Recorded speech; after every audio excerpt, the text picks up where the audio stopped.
भारतीय जनता पार्टीचे प्रदेशाध्यक्ष आमदार रवींद्र चव्हाण यांनी आज भारतीय जनता पार्टीचे जे प्रदेश कार्यकारिणी महत्त्वाची जाहीर केली आणि आज सातारा जिल्ह्याला बहुमान मिळालेला आहे तो म्हणजेच रामकृष्ण वेताळ साहेबांच्या रूपानं.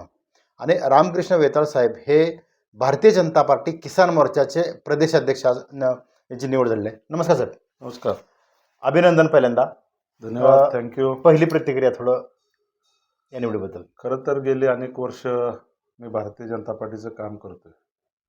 सातत्यानं देव देश धर्मासाठी काम करणारा एक कार्यकर्ता, त्याची आज निवड भारतीय जनता पार्टीच्या माध्यमातून आपल्या राज्याचे मुख्यमंत्री आदरणीय देवेंद्रजी आणि आपल्या राज्याचे प्रदेशाध्यक्ष सन्माननीय रवींद्रजी चव्हाण साहेब यांच्या माध्यमातून आज माझी निवड किसान मोर्चाचा प्रदेशाध्यक्ष म्हणून माझ्यावरती जबाबदारी ही पक्षाने दिलेली आहे. ती खऱ्या अर्थानं शेतकऱ्यांच्यासाठी, सर्वसामान्य लोकांच्यासाठी काम करण्यासाठी माझ्यासारख्या कार्यकर्त्याला आज भारतीय जनता पार्टीनं किसान मोर्चाचा प्रदेशाध्यक्ष म्हणून माझी निवड केलेली आहे. साहेब, किती वर्ष भाजपमध्ये तुम्ही काम करताय आणि संघटन वाढीसाठी कशा पद्धतीनं तुम्ही? जवळपास मी 20-22 वर्ष झालं भारतीय जनता पार्टीचं सातत्यानं काम करतोय. आणि भारतीय जनता पार्टीचं काम करत असताना मी अगदी बूथ अध्यक्षापासून गेले अनेक दिवस भारतीय जनता पार्टीचं काम करतोय. आजही मी माझ्या गावामध्ये बूथ अध्यक्ष आहे आणि त्याचबरोबर अनेक संघटनात्मक जबाबदाऱ्या मला भारतीय जनता पार्टीनं दिल्या, त्या मी व्यवस्थितपणे, प्रामाणिकपणे गेल्या अनेक वर्षामध्ये पार पाडल्या. त्यामध्ये मी जिल्ह्याचा उपाध्यक्ष म्हणून सातत्यानं या जिल्ह्यामध्ये काम केलं. त्यानंतर भारतीय जनता पार्टीनं मला किसान मोर्चामध्ये सदस्य केलं प्रदेशचं. त्यानंतर मला सचिव केलं. त्यानंतर भारतीय जनता पार्टी किसान मोर्चाचा सरचिटणीस मी झालो. गेली 4 वर्ष मी महाराष्ट्राचा किसान मोर्चाचा सरचिटणीस म्हणून सातत्यानं काम केलं.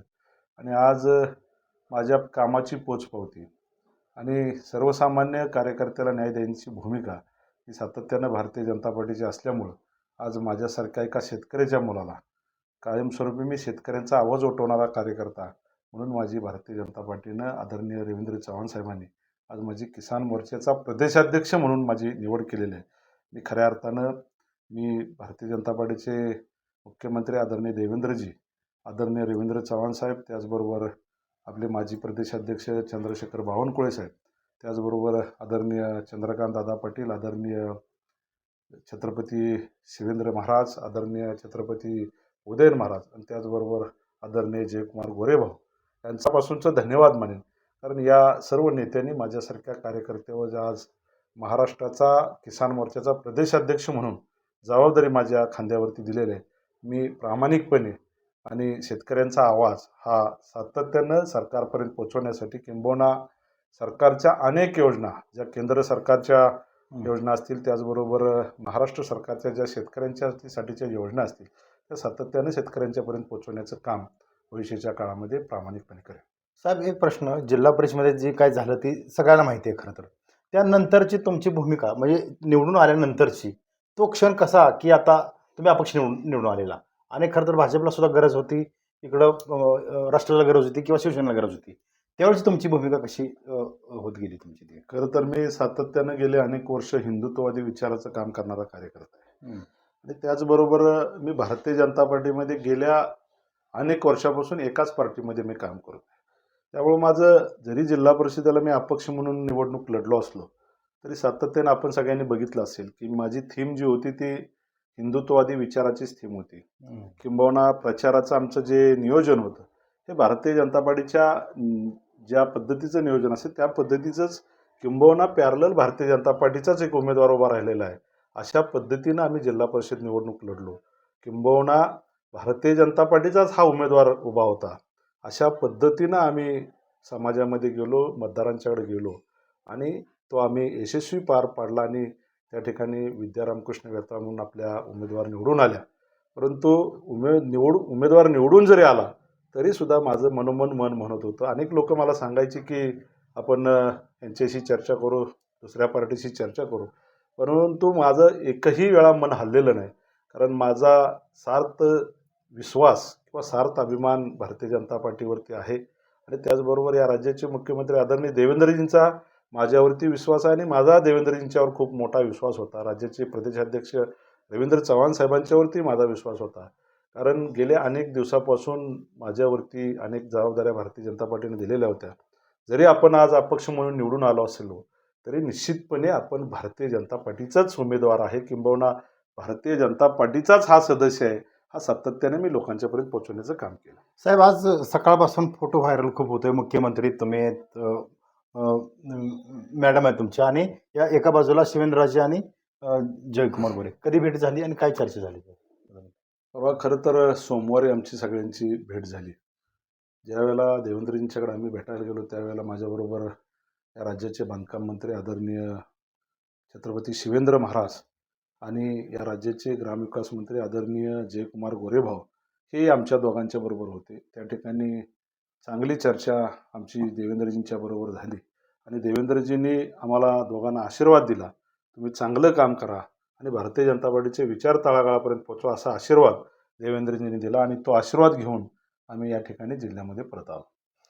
घरटं मजबूत करण्यासाठी कसं प्रयत्नशीलता असाल? म्हणजे तुम्ही केलेलं वक्तव्य जे आहे ती चिमणीचं घरटं जे तुम्ही उभं केलं ते मजबूत करण्यासाठी. खरं तर सातारा जिल्ह्यामध्ये भारतीय जनता पार्टीचा विचार पोहोचवणं खऱ्या अर्थानं अवघड होतं. गेल्या 10-15 वर्षापूर्वी या ठिकाणी काँग्रेस आणि राष्ट्रवादीचा आपण सगळेजण गड किंवा बालेकिल्ला समजायचो. परंतु माझ्यासारखे अनेक कार्यकर्ते भारतीय जनता पार्टीचे तळागाळापर्यंत काम करणारे कार्यकर्ते होते आणि त्यांच्या माध्यमातून आज आता आपला सातारा जिल्हा हा भारतीय जनता पार्टीमय झालेला आहे आणि हा महाराष्ट्रातला सातारा जिल्हा, जो छत्रपतींचा सातारा जिल्हा, आज आता भारतीय जनता पार्टीच्या विचाराचा जिल्हा झालेला आपल्याला सगळ्याला बघायला मिळतोय. आणि हे जे आपण केलेलं काम आहे, हे मजबूत केलेले घर आहे भारतीय जनता पार्टीचं, हे मजबूत करण्याची भूमिका इथून पुढच्या काळामध्ये भारतीय जनता पार्टीच्या कार्यकर्त्यांच्या माध्यमातून आम्ही सर्वजण करू आणि हे विचार किसान मोर्चाच्या माध्यमातून शेतकऱ्यांच्यापर्यंत पोहोचवण्यासाठी अखंड महाराष्ट्रभर प्रवास करून महाराष्ट्रातल्या अनेक शेतकऱ्यांना किंबहुना शेतीच्या बाबतीमध्ये काम करणाऱ्या अनेक कार्यकर्त्यांना एकत्रित करून भारतीय जनता पार्टीचे विचार पोहोचवण्याची भूमिका, किंबहुना आदरणीय नरेंद्रजी मोदी आणि आदरणीय देवेंद्रजींचे विचार किंबहुना त्यांनी केलेलं काम हे तळागाळापर्यंत पोहोचवण्याचा विचार मी भविष्याच्या काळामध्ये पूर्ण करणार आहे. साहेब, एक शेवटचा प्रश्न. या घरट्यातील काही चिमण्या दुसरीकडं गेलेल्या आहेत, यांना तुम्ही साथ घालणार का? या चिमण्यानं परत फिरारे. उदाहरणार्थ महादेव साळुंके असतील, नयन निकम असतील, अनेक जे कराड उत्तरमधले हे जे सगळे कार्यकर्ते खरंच भारतीय जनता पार्टीचेच कार्यकर्ते आहेत. काही लोकांचे तिकीटा कापल्यामुळं काही लोक शिवसेनेची तिकीट घेऊन आज उमेदवाऱ्या त्यांनी केल्या आणि ते निवडणुका लढले. परंतु भविष्याच्या काळामध्ये आपलं महाराष्ट्रामध्ये महायुतीचं सरकार आहे आणि महायुतीच्या सरकारच्या माध्यमातून पुढं जात असताना काही लोक आता शिवसेनेमध्ये उमेदवाऱ्या घेतल्यामुळं तिथं ते गेलेले आहेत. परंतु भविष्याच्या काळामध्ये तेही लोक महायुतीच्या विचाराशी समरस असतील, किंबहुना भारतीय जनता पार्टीचा विचारसुद्धा ती लोक भविष्याच्या काळामध्ये अवलंबतील आणि निश्चितपणे मला विश्वास आहे की ही लोक भारतीय जनता पार्टीच्या विचाराशी समरस होऊन भविष्यामध्ये भारतीय जनता पार्टी मजबूत करण्यासाठी काम करतील. खरं तर भारतीय जनता पार्टी जगातील सर्वात मोठी पार्टी आणि या पार्टीचे सातारा जिल्ह्याचे सुपुत्र यांना किसान मोर्चाचे प्रदेशाध्यक्ष मिळण्याची बहुधा माझ्या माहितीनुसार सातारा जिल्ह्यातील पहिलीच ही घटना असावी. साहेब, तुम्ही आमच्याशी बोललात. तुमच्या भावी 8 वाटचालीसाठी शुभेच्छा. धन्यवाद.